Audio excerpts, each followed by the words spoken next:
A 65-year-old man receives bad news from his doctor, but instead of choosing to save his own life, he decides that, for once, he's going to be selfless.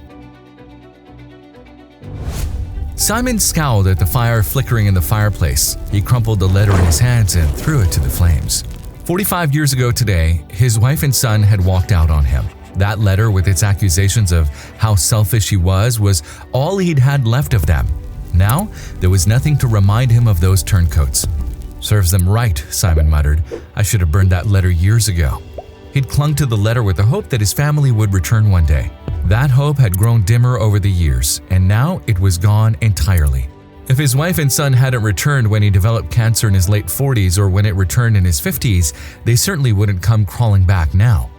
Simon's gaze drifted up to the mantel. Once he'd placed photos of his family there, but now it was empty. Cousins and siblings had abandoned him, just like his wife and son.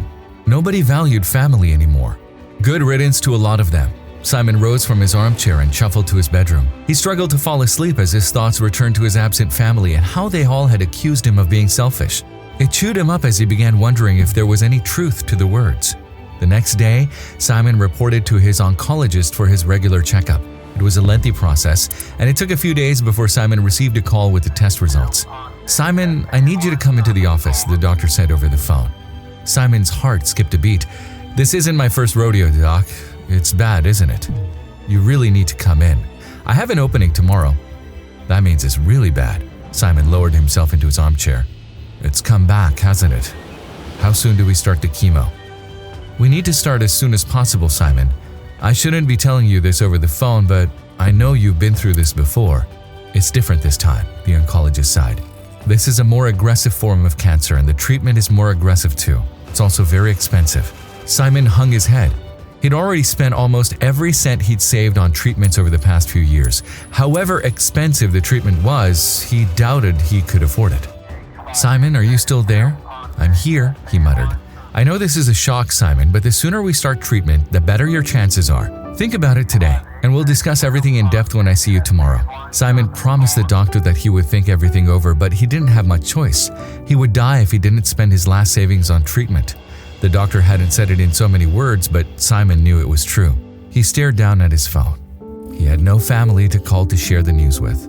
Nobody to comfort him through this terrifying discovery. There was one person, Simon remembered. He grabbed his car keys and hurried to the orphanage where he'd grown up. When he reached the orphanage, he was directed to the garden. There he found his girlfriend Jenny admiring the flowers with a young boy. He rushed toward her. Jenny was happy to see him. She hugged him and kissed his cheek. Then she turned to the young boy at her side. "This is Dylan," she said. "Tomorrow's a very important day for Dylan, and he wanted to admire the flowers." "That's nice," Simon said inattentively. "Jenny, can I speak to you a moment?" Jenny was about to answer, but Dylan interrupted. "The doctor's gonna tell me when I die tomorrow." Simon felt a shock pass through him and stared at the child. Dylan's words eerily mirrored his current situation. "Now, Dylan, I told you that you need to be positive. I'm sure the doctor will have good news." The little boy hung his head. "The doctor never has good news. I'm tired of flowers. I want to go back inside." Jenny sighed and let Dylan go. Once he was out of earshot, she turned to Simon. "He has a heart condition," she said. "There's a surgical procedure that can help him, but it's costly." "Do you want to know the best part?" Jenny looked at him grimly. "Dylan's father is rich. Well, he's not his biological father. That's why Simon's here. This man found out his wife cheated on him and he divorced her and left Simon here." Jenny shook her head. "That man could easily pay for Simon's surgery, but the orphanage can't." Tears were forming in Jenny's eyes. "I can't bear the thought of Dylan slipping away from us because of this. He's only 5 years old." Simon watched as the boy disappeared into the orphanage. The boy's words about death still rattled through his thoughts. He couldn't believe anyone would be so selfish as to refuse to help a child. He recalled then how his family had always called him selfish, and now he had to confess he understood why they saw him that way. There were times when he could have helped them, but didn't. This was his chance to make up for that. "I'll pay for his surgery," he said. Jenny looked at him in shock. "That boy has his whole life ahead of him," Simon continued. "He deserves a chance to live." Simon missed his doctor's appointment the next day to accompany Jenny and Dylan to see the surgeon. Simon didn't tell Jenny about his health problems as he didn't want to worry her. A few days later, Dylan's surgery was successful. Simon and Jenny both cried when they got the good news. Simon felt something was still missing and decided to do one more thing for Dylan. The next day, Simon walked into a fancy office block to meet with Dylan's father. "I'm here to tell you something important." Simon sat opposite Dylan's father. Simon then told the man how he'd refused to help his relatives in the past and focused on himself and what he wanted instead. Lastly, he told him about Dylan's health problems.